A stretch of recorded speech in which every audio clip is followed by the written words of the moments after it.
Hey everybody, welcome to the Going Analog podcast. I'm your host Christina, and we are here for a review games episode because a bunch of publishers kindly provided some review copies, and that was before our move, and we're finally playing games again. So that's exciting. Finally. You can still see, if you've been watching the last few episodes, we still have a big mess of stuff we haven't sorted out yet. We're getting there. Being watched over by this fat dragon, of course. So, so with me today, of course, is Shu, my usual partner in gaming, and we are going to try to get through a lot of very fun games and expansions to see if you might want to play them also. So, for full disclosure, of course, all of these games and expansions were provided by the publishers, so stay tuned for our thoughts on the Architects of Amytis from La Boîte de Jeu.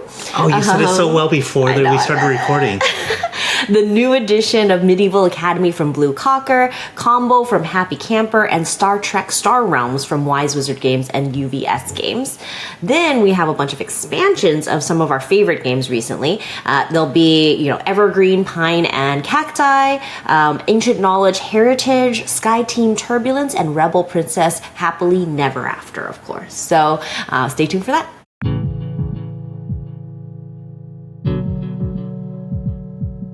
Let's dive right in. Okay, first game. What's our first game? It will be The Architects of Amytis. Okay. Cool. This is by Jérémy Ducré and Romanique Galanier. Oh, so good sorry. Tried my best. Didn't take French. Look at this art on this box. If you're watching on YouTube or Facebook, it's a pretty cool looking kind of... it looks like a video game, kind of like a cartoon, kind of 3/4 overhead view of building a city. Which is pretty much what this game is about. You are drafting tiles from a 3x3 grid, a shared grid, and then you're going to place them into your own city. So when you take a tile, you're going to place one of your architects on it. One player plays black architects, one plays the white meeples and stuff like that. And there's a few interesting twists to this game, and one of them is that if you manage to place your architects onto these stacks and you make a tic-tac-toe line, right, like diagonal or across or down, then you get to claim a king's favor, which will be like an end game scoring objective. So you're balancing like what tile makes the most sense for you, and then also, of course, scoring. So there's some interesting little puzzle elements to it since it's 2-player, and we don't usually play 2 players, but I liked it because that added a lot.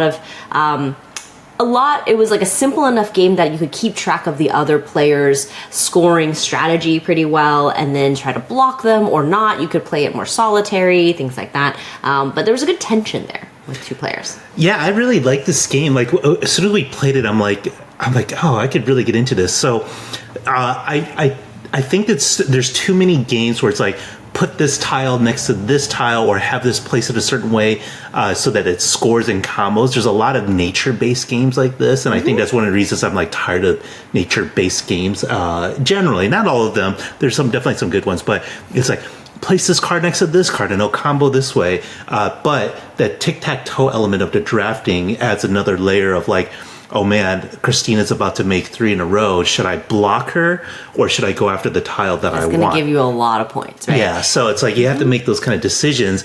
And then even placing it in your, once you place the buildings in your tableau, you can also stack tiles on top of other tiles. And the level of the tile may make differences for different types of scoring. Yes. So it's like, okay, now I might cover up a building that I really want there, but I need a 2 height or a 3 height stack right there in order for certain combos to score. And there's a lot of replayability, so we played with the side A of the different buildings but then if you switch the powers, then they score differently, so you can mix, basically each game you can play a different scoring or action sort of set of abilities for the different tiles. Interesting enough, today I'm having trouble with words, so it'll be a great time for a podcast. Christina's about to fly out. I have to take her to the airport after this recording, and she was like, she started from downstairs. She's like, hey, have you seen my Pringle? And I'm like, I thought I misheard. Totally did. And she kept like, I'm like, your what? She's like, my Pringle. And I'm like, am I not hearing this right? Like, what's a Pringle? A singular Pringle. We don't have any Pringles in the house either, so I don't know what she saw. And then eventually, on her third or fourth try, she recognized. I heard myself, and I was she's like, "Oh, I meant Kindle." Yeah. So anyway. yeah, we'll see. This might be a very interesting. It's like Gen Alpha. They like to call Kindles Pringles now. Okay. I'm kidding. They don't even read. Okay, so. So yeah, that was it's a cool. Yeah, the other thing, like I said, like if you look at the box art, it's a very attractive game. It's just like the art's just very simple but cute.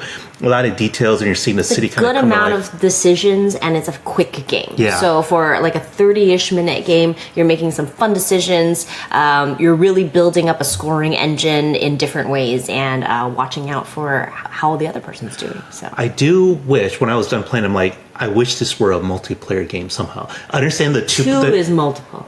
Well, it's like 3 or 4 player game because it's such a neat setup that I'm like, I wish I could do that just for our personal taste. Because again, we don't spend a lot of time playing just 2-player games. We tend to host a lot. I would like to play this at a table with 4.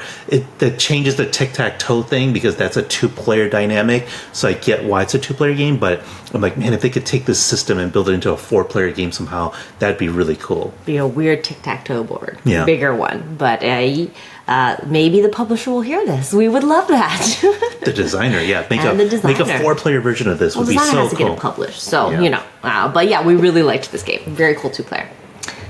Next, we have up the new edition of Medieval Academy. So, Medieval Academy is by Nicholas Ponson and Antoine Lanau.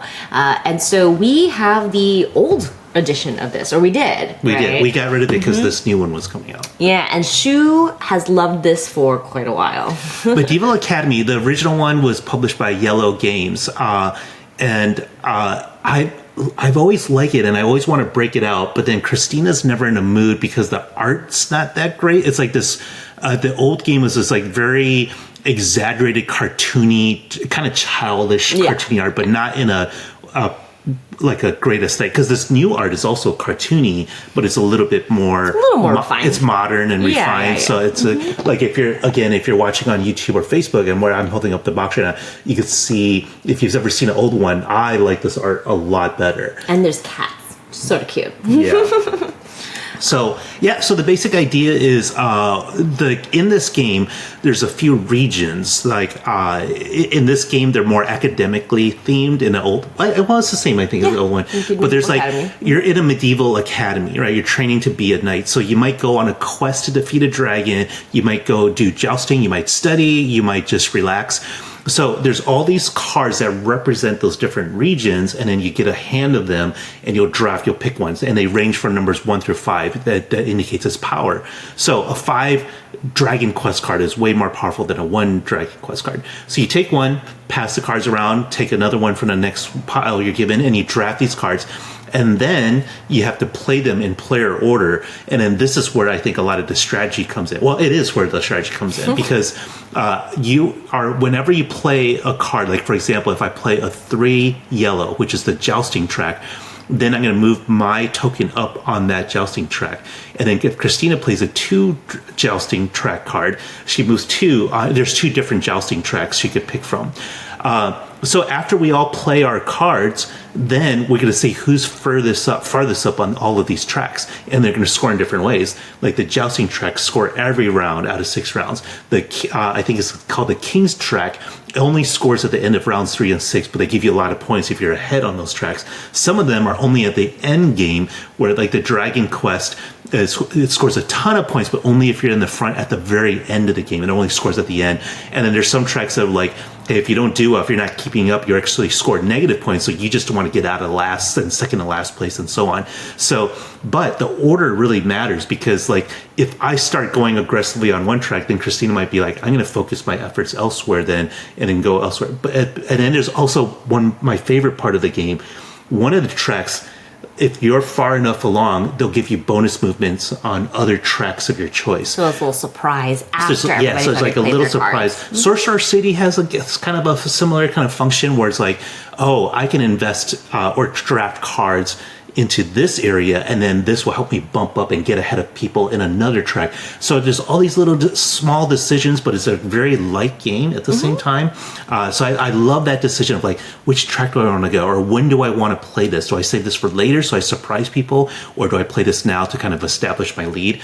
And it's a really quick game. You could probably play, once you know how to play it, like definitely in less than a half an hour. Oh yeah. Yeah. So old edition or new edition? Well, okay, so I love the art much better. This is much more appealing, and if I broke both games out, I guarantee if I set up old Medieval Academy at one table, new Medieval at another table, everyone will pick the new one. It just looks that much more attractive. Yeah.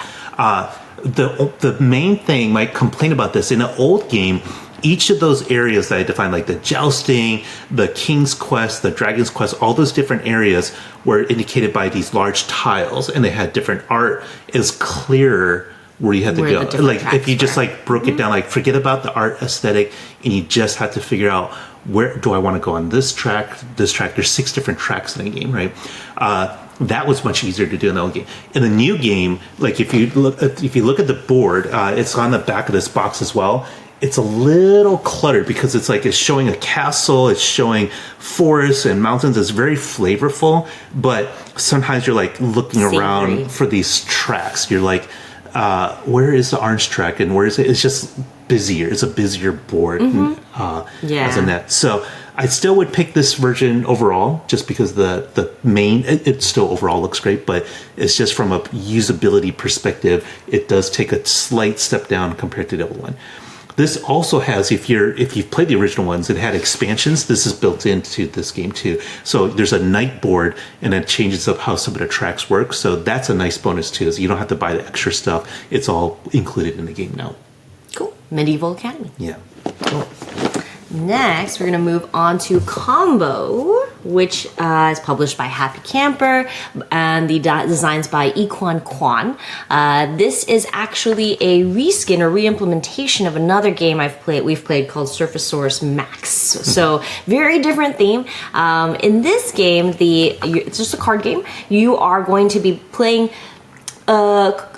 with a lot of co-opetition, basically. So what you're trying to do is make the best combo of fruit cards, and they have fun little names for them now. They have like a smoothie. You can make like different types of combinations that they sort of lay out for you, like a super slushy or a slushy. They're basically similar to like straights or not like a full house, but like, runs and stuff like that. So you're doing like some kind of poker, but smaller. Pokery, exactly. And so on your turn, you're going to play a card from your hand, and you're trying to help make the best hand or best combo of fruits. However, if you are a part of the best combo, then you're going to get a score, but so will everybody else who has provided cards for that best combo. So you can do, the fun part is if you start like negotiating, like, who has these sort of blueberries? Let's get some blueberries going, And then people are like, oh, but Christina's leading. I don't want to help her with this. And so they talk to the other person and be like, okay, so what about you? What do you like? We can't talk exactly about what we have, but you can sort of encourage certain hands. That's the word I was going to use. Hands, yeah. So you're constantly sort of manipulating what kind of best hand is going to come out. And of course, if you can score higher numbered cards, they're worth fewer points, because in the end, even if there's a tie for like, hey, there's 2 straights that we could play, but this bigger straight is going to be the one that scores, essentially, then the lower cards are harder to get into that best hand. So lower cards are going to provide a lot more points if you manage to score them. And so there's a lot of getting in each other's way and trying to prevent people from winning. Really quick, cute games, very clearly sort of written and drawn out, and everybody has these very helpful player aids that sort of show you what the combos are, how to set up, all of that stuff. So really easy, fun little card game. I do like the little first player pineapple token here. So the theme of the original game that was, I don't know who published it, but it was about surfing dinosaurs, was a little bit more quirky, which I really liked. But I do have to say these cards are way more user friendly. In the combo, because Surfasaurus Max had like a lot of colors going on. There were like orange and pink and stuff, and like, well, what color is bright, this? a lot of colors. but they were really fun because the dinosaurs were surfing. So. Yeah, there was, I would totally agree. Like the theme is like, oh, like surfing dinosaurs is more interesting than fruit, right? I think everyone will generally agree with that. But the colors, like it is really sometimes it's like, now. Is this an orange card or is it a yellow card? Because both colors are so loud and both present on cards. So this is a cleaner look. Like you and Benita, our content creator Benita Core, she also agreed. Like this is a cleaner design, just from the cards. It's simpler, more straightforward, but it's like much more playable. Like, yeah. Definitely easy to play with friends and family who like card games. So that's Combo, and Happy Camper's been putting out a lot of like sort of easy to play card games, and they've been very striking and bright. This is a super appealing game. I think if you have like a more reserved or introverted crowd, who doesn't want to interact with people and negotiate, and they're more like, I just want to play my thing. Maybe not quite for them. This is but it's great for groups that are very active and ready to kind of negotiate and try to convince others to join your team and such. So. Yeah. And so it plays up to 6 players, and so you can get a lot of people in on it. So good Combo. And our final game that we were sent was Star Trek. Before we get into the expansions. Before the expansions. Star Trek Star Realms. So this is by UVS Games. It's a publisher, but they licensed the Star Realms name and concept and gameplay from Wise Wizard Games. So it's sort of like from both of these companies, you can say. So if you're not familiar with Star Realms, this is a deck building game, and then the basic idea is really simple. It's you kind of typically think of it as a 2-player head-to-head game, but over the years they've expanded. There's also, you could buy multiple decks to be able to have multiplayer. Where Star Trek Star Realms, right out of the box was like this is a multiplayer game. Like this is like 2 to 4 players.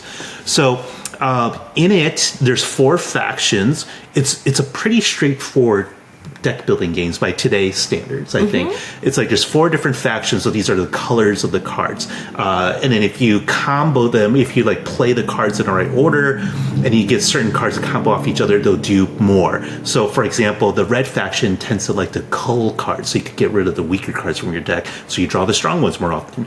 The green ones will provide more healing, so then you can stay in the game longer. And then there's other ones that are more attack oriented, so this is if you just want to be very aggressive.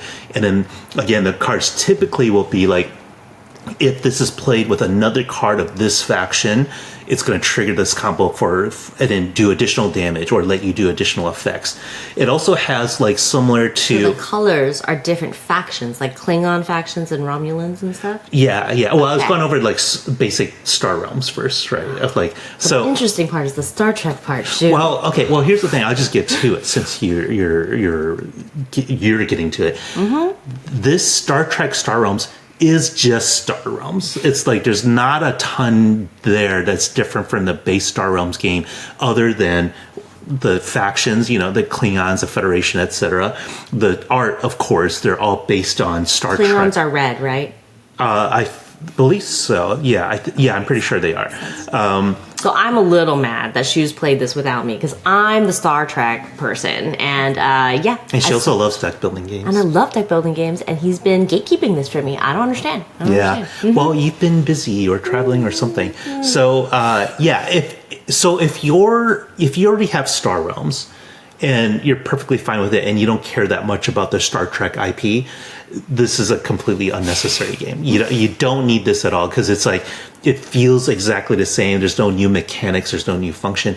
But it's a more attractive game because the Star Trek ships are cooler looking than the Star Realms games. Star Realms is very basic, random. Yeah, it's like stuff, it's really kind of generic. It's like nothing wrong, but you're not really looking at the art too much. You're looking at the symbols and what's comboing and your values, and it's a fun game. It's like kind of paved the way for a lot of other games. I think it's like a pretty early on deck building game. It was sort of the ones that came like that, and Ascension were the ones that kind of came out soon after Dominion. It was kind of the next generation of deck building games.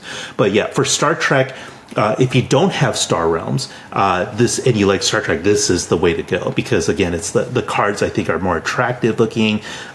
Just the design of the cards and the artwork, they're more recognizable ships, but they're ships that were designed by people who designed ships versus just quick little sci-fi art from original Star Realms. And it's a quick game, right? Yeah, and it's like again, out of the box, you could play 4 players. So like the very, very original Star Realms, you bought a pack, or you're just playing head to head, and you need to buy multiple packs. But this one, again, you could play 4 players. It also has, in case you're not familiar, it has like the same thing as regular Star Realms, where you could buy certain ships that they're more stations, right? And then they could sit, instead of just being played and then discarded, they sit in front of you and will contribute to give you... Until they get attacked. Until they get attacked, yeah. They'll either protect you, the main player, from attacks, or it could protect your other ships, or it could give you different abilities. So then the other players will have to decide, do they want to take that out first, or do they want to attack you, or what do they want to do, right? And in multiplayer, a lot of the mode that you would first play is where you just attack the player on your left, so speeding it up, so you're not which of the 3 people do I want to attack? You just attack the person on your left, and then so everyone's enemies is like one neighbor to their left. Keeps it going. Sort of weird though. So I'm commanding Romulan, Klingon, Dominion, and Federation ships? So this is, the lore doesn't quite make sense, but isn't this true of a lot of different deck building games that have factions? Depends. Yeah. Of course you could just I'm only going to buy cards from my deck from one faction, right? I'm only going to be true to my Klingon itself. Yeah, but I think that'd be difficult, because where you get the cards from is from a mixed market, all the different cards you could purchase for your deck are laid out in one market. So there may be times where there's no Klingon cards if you're trying to build a pure Klingon deck. But you will be mixing in various shit. But that's, some of Star Trek is they're teaming up at different points. Right? Okay. So that's Star Trek Star Realms. One day I will play it. Right, Shu? Maybe.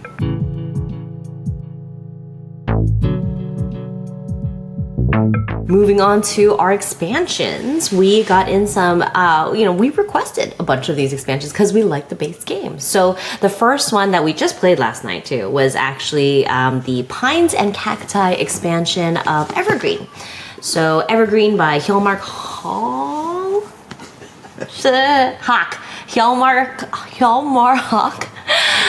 who originally designed photosynthesis. And then if you listen to our podcast, you may know that was an ongoing point of contention because it was very pretty and she wanted me to get rid of it, and we didn't get rid of it until I got Evergreen. Then when we got Evergreen, I was like, okay, I'm ready to let photosynthesis go. Okay, so Evergreen, I think, is a much smoother game about growing a forest, and what you're trying to do is make sure to collect sunlight and grow a big forest throughout the game, right?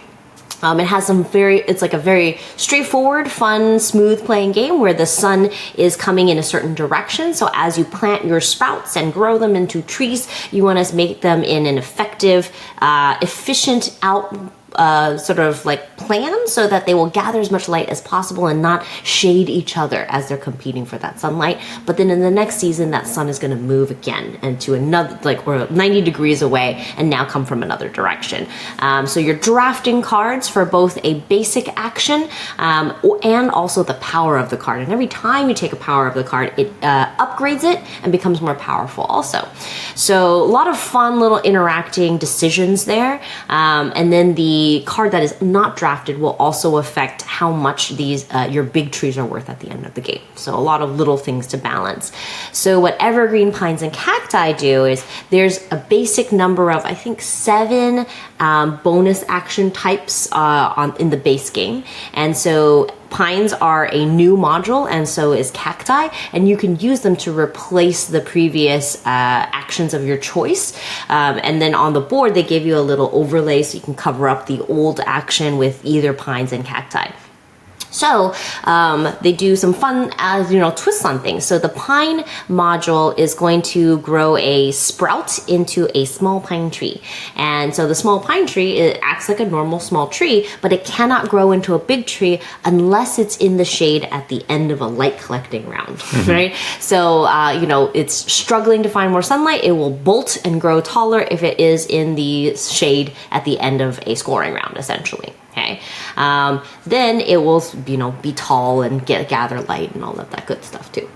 For cacti, this is a brand new thing where when you play the power of the cacti, you get to just sprout some cacti somewhere. You don't need to have a previously planted location. The cacti will grow but they will require a lot of sunlight. So wherever you grow your cacti, they're not going to shade the trees behind them because they're too skinny.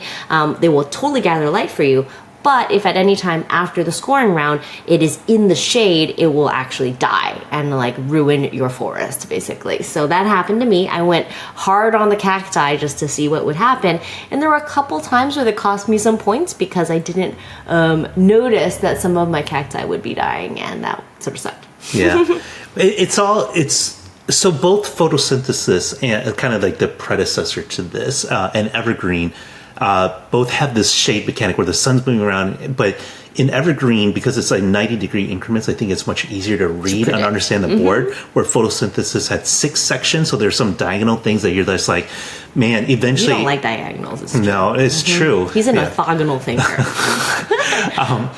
Because in Evergreen, it's easier to kind of plan because I know what this situation will look like in the fourth round when the sun is coming from the west side or whatever.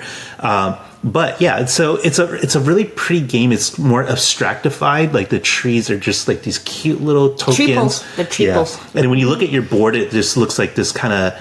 It's just so abstract, but at the same time, the surrounding art's really pretty. It's trees. Yeah, well, I mean, it's a very simple, iconic tree versus photosynthesis look like trees with leaves and stuff like that, right? But the art's just gorgeous in this game, and then I kind of glad we got a chance to play with the expansion because it reminded me how good Evergreen is. It's a very good game on its own. But yeah, I went more when you told me the cacti are gonna die. I'm I don't want things to die. You're already is this thing gonna block? Is this tree gonna block another tree and not score points? I'm already worried about the kind of things you're trying to plan around. So I'm I don't also want to plan around keeping my cacti alive. But it was one mistake. If that one cacti had stayed alive, I would have won. Yeah. So last night's game was super close. It was third place, second place, first place, all 2 points apart from each other. Yeah. I also like that it's not just adding 2 different tree types. It's also what previous powers do you want to replace? Yeah. And so you could choose that, and you could just choose one of these, right? You could just pick cacti or just pick pines, which makes it very customizable. So it feels for the small box, for just 2 different types of trees, there's a lot of different ways you can kind of mix up your game and change how the fundamental game works without making it too far off where you kind of lose the spirit and soul of the original Evergreen. So, yeah, definitely. Yeah. So it's a really, I think if you like Evergreen and you don't want to mess with it too much, this is also a good expansion for that. But if you want to mess with it a lot, you also have this as well. There's very interesting things you could replace that would totally change the game. I picked some not as drastic actions to replace, and I picked one that I thought was boring anyway, so I replaced it with these new ones. And so that is Evergreen, Pines, and Cacti, published by Horrible Games. Next we have up Ancient Knowledge from Yellow, and the expansion is called Heritage. So Ancient Knowledge Heritage. It adds several new cards to the base game. You want to tell me what the base game, though, is? You're going to talk about the base game, because you played it more recently. Yeah, so Ancient Knowledge, if you're not familiar, it's a game about building an ancient civilization, but preserving the knowledge from that civilization. So the game is very much revolved around this concept of time will pass. And then, the things that you're building, different monuments, will slowly decay and be lost to time. But can you save the knowledge in time basically by not losing it? Because if for example, in gameplay terms, if you built this library and it contains this knowledge that you want to kind of be preserved in history forever, you need to find ways to remove those tokens from that card before it falls into decline. Once it falls into decline, that knowledge is lost. Those tokens will become negative points. So a lot of game is like placing cards that will give you different powers, either ongoing effects, one-time effects, or they might combo with other cards, but then they're going to slowly decay, and you're like, I need to figure out how to get rid of all these knowledge tokens before they decay. And different combos will help you do that. You mean absorb that knowledge so it doesn't become lost to time. It's a cool system because there's a lot of strategy for it. It's not a super heavy game, but it's like, I think it's solidly medium. Tableau management and lots of comboing if you do it right. Like, there's fun opportunities for comboing. So all these monuments and artifacts, there's also artifacts that you build that just they stay there, and they usually give you an ongoing power of some sort. And then there's technologies. So there's also 3 different types of technologies that you can get. Some of the later ones give you just in-game scoring, but some of the early ones might let you draw more cards. Because a lot of times you're like, how do I get more cards? I need more cards because cards pay for everything. Some technologies will let you draw more cards, or they let you shift things around and mess with the game.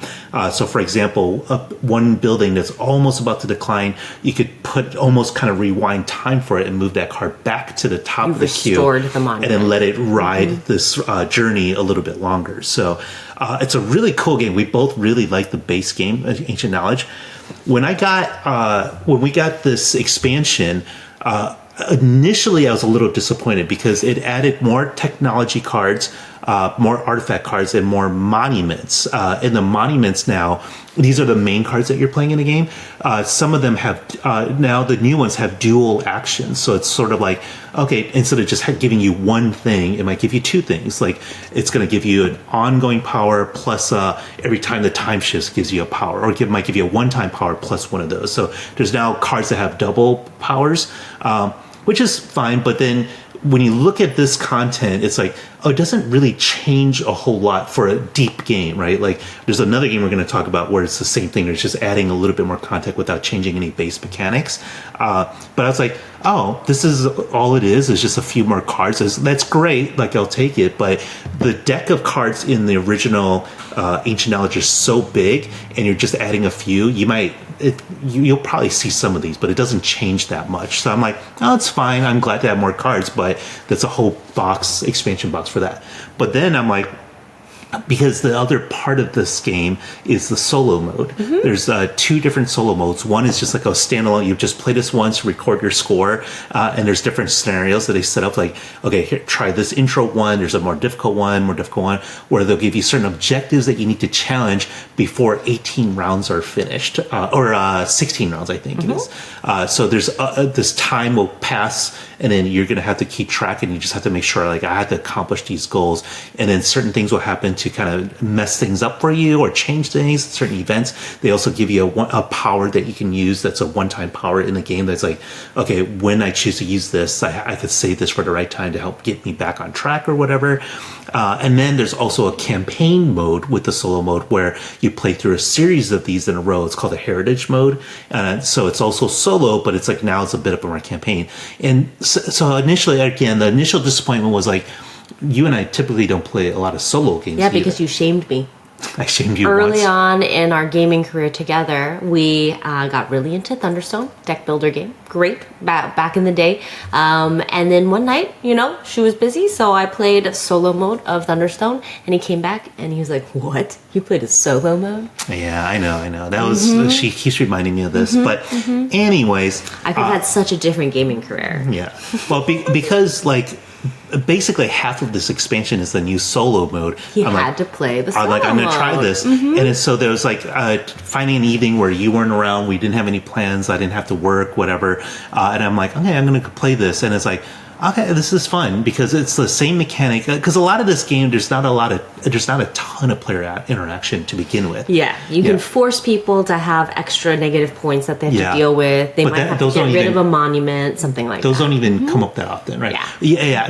Most of the interaction is like I play a bad card that like, okay, now I'm adding knowledge for you to have to remove. You have to discard cards, opponents, or something like that. And then or in terms of like which technologies I'm grabbing, and I might grab it before Christina grabs it. That's the extent of it. Yeah. But this is like, okay, well, it's most of the same game, right? It's like I felt like I was playing a full game of Ancient Knowledge, but again, it has that special power that you can use, a special challenge, and then it was kind of neat because it's a little puzzly. Like one of the first scenario, for example, it's like you need to get 4 orange, 4 green, and 4 blue monuments into your history lost in time area before the game ends, the 16 rounds ends, and it's so like.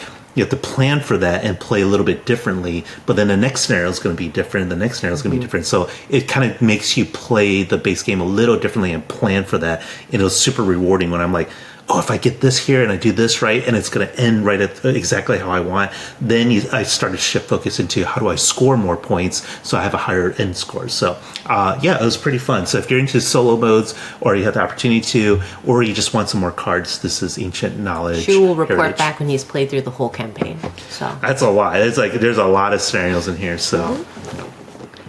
And then next we have Sky Team Turbulence. So Sky Team, another 2-player game, surprising. We don't normally play 2-player games. We love Sky Team. So Sky Team... You might have heard this story before, but we were at Gen Con in...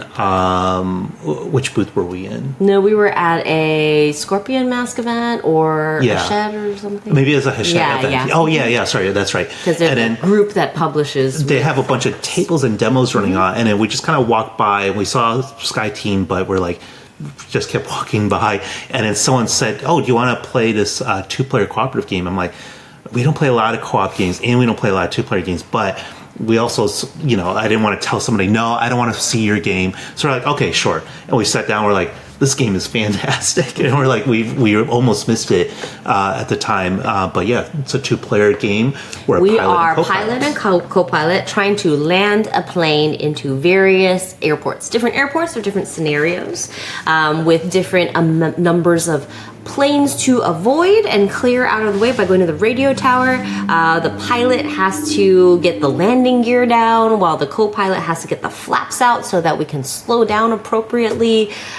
We both have to make sure that the plane is going to stay level so you don't land on one wing and that your speed is okay. So it's basically dice placement, but you have to be very careful with how you place the dice, and we're not supposed to communicate, which is weird for a pilot and a co-pilot. But in my head, my narrative is it's happening so quickly, sometimes we can't say anything. We just have to react to each other. Right? Yeah. That's where, it's super thematic, but all of the fun is in, like, you roll your dice behind a screen, and then you have to go quiet and then place them, and you're hoping that your teammate will have either the right dice or understand what you're trying to do so that they place the right dice, and you're subtly communicating by your dice placement what you need the other player to do.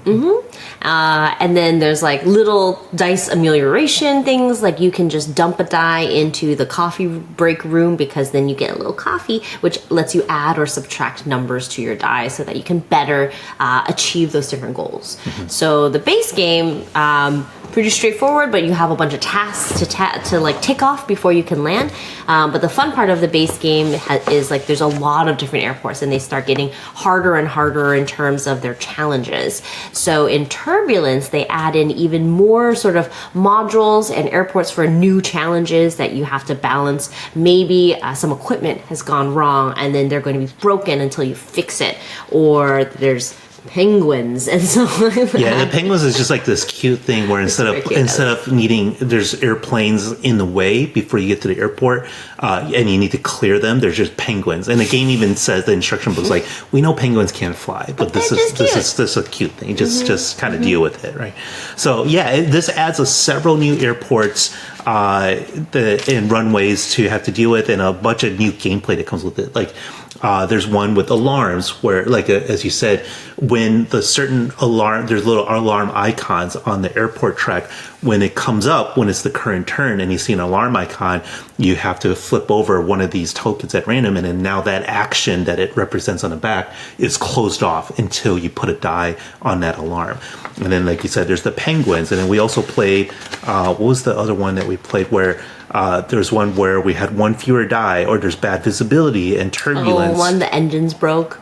or something? Yeah, well, there's one scenario where all the engines broke, so the landing gear refuses to deploy. And there's another one where the engines broke. So it's cool because when you look through the rule book or the scenario that you want to play, it mixes and matches different elements from both the new game and the old game. So like the old game had things like icy conditions, right? And you had to brake differently for icy conditions or tailwinds. And there's one where you needed to manage a kerosene fuel track. So the maps that we played in the new expansion would mix and match parts of those too. So it's just like, here's a bunch more new mechanics they can mix and match in to really customize the game and make it feel very different from scenario to scenario. Yeah. Super fun game.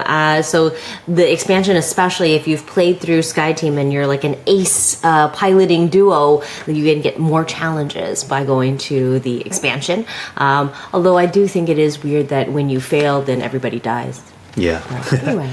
We don't have the box to show you because it's actually like a paper pack that you buy because all it contains is like some cardboard for the pieces, the several strips for the different airports and such, and then Very the rules. efficiently packed. So yeah, and then I threw that away without thinking. I'm like, now I have nothing to show on camera. But yeah, it's a quite a bit of content for such a thin pack. Like you look at it, it's like this can't be that substantial, but there's a lot of content in there. And like I said, a bunch of new different kind of things that modify the game that you can mix and match with the old content, and then you just get so much variety now. So yeah, it was a lot of fun. Like we played one, we immediately wanted to play another one Because he set it up with extra hard mode. I just forgot that I picked like the hardest difficulty for our first one, so we failed right away. But then we played another one right away. So and then we were amazing. So you know. So that's SkyTeam by Luc Ramond, and it's published by Scorpion Mask.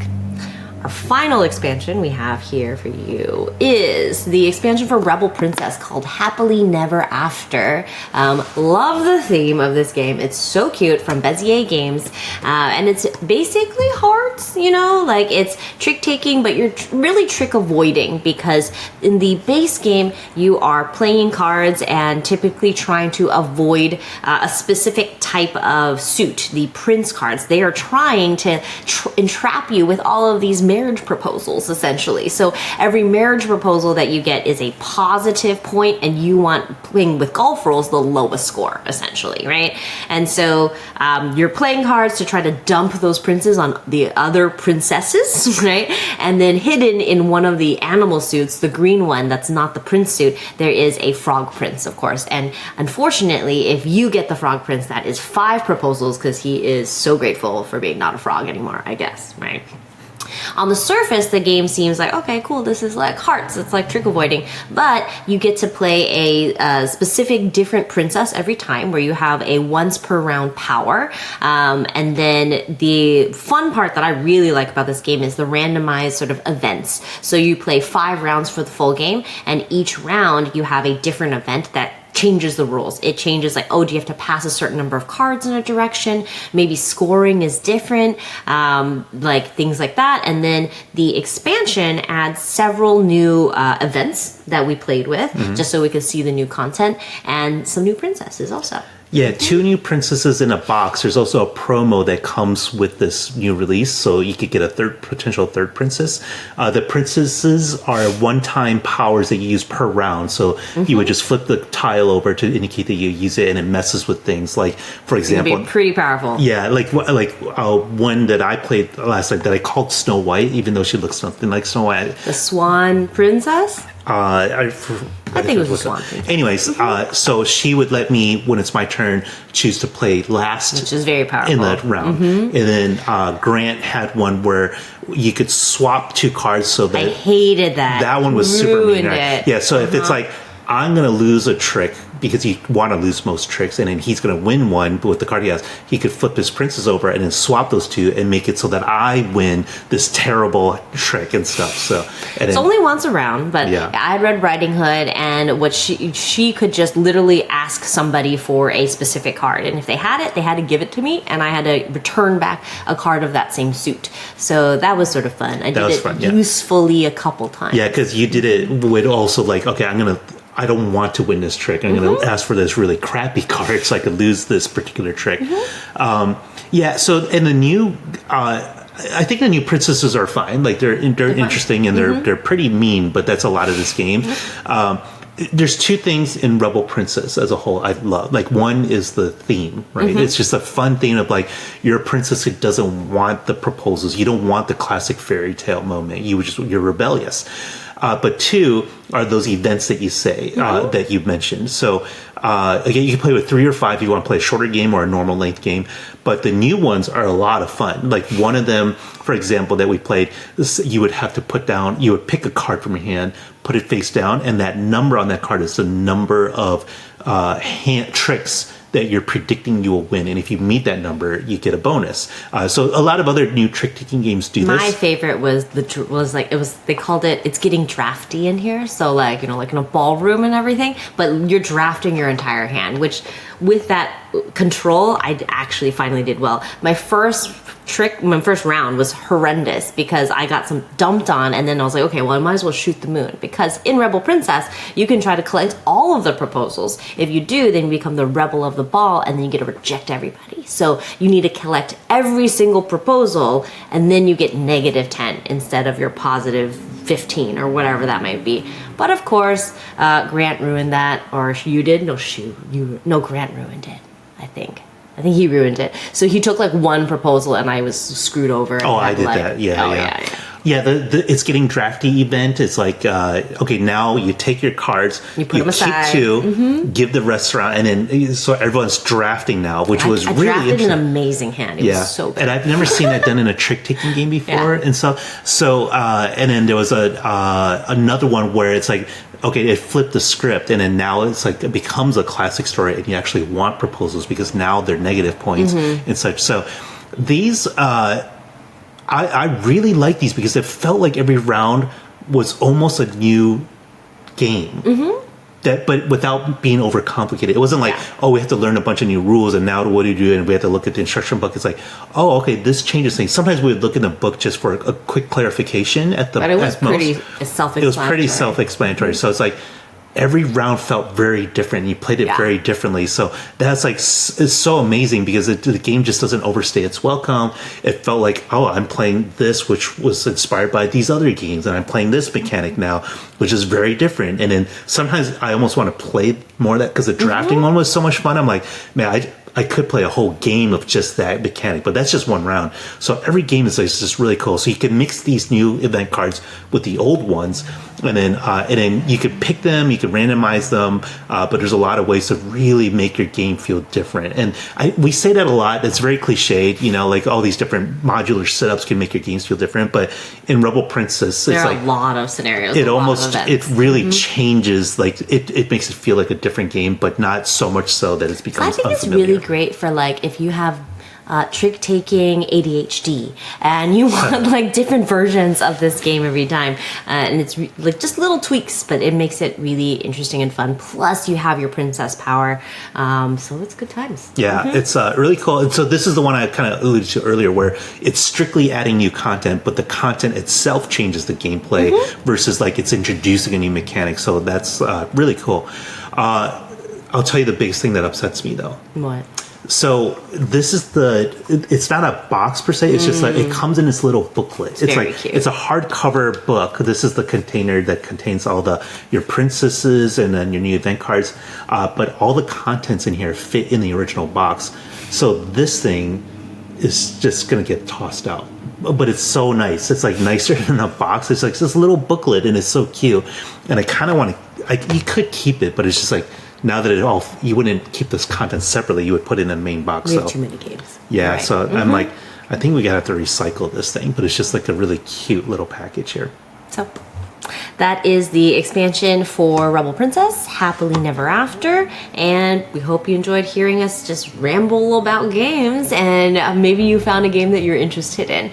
Thanks to the publishers for providing these games for our review, and of course, muchas gracias to our awesome editor, Mike Zipkin. Now you can stop listening and go play a game. Bye. Bye.